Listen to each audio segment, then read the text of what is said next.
არ იცოდით დანარჩენი კაბინეტი არ იცოდნენ მათაც.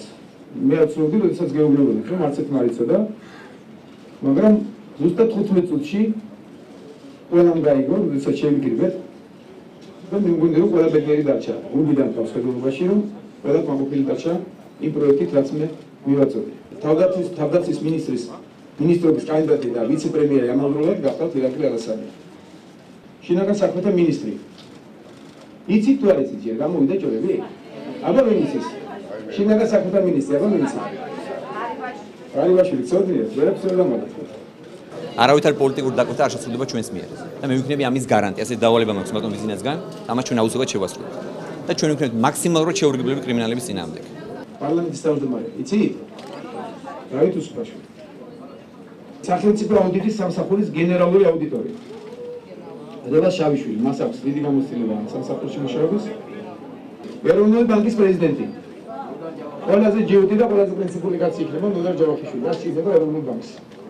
გენერალური პროკურორი ვინ იქნება, იცით? აი როგორც იქნება ერთი საკითხი, აი როგორც იქნება ერთი სიურპრიზი. არჩილ კბილაშვილი. საგარეო საქმეთა მინისტრი, ესეც იცით? აბა? აბა? აიცით. ბატონო? ისორი ვარიანტი ვწოდია. თედო იქნება კომიტეტის თავმჯდომარე, მაია იქნება მინისტრი.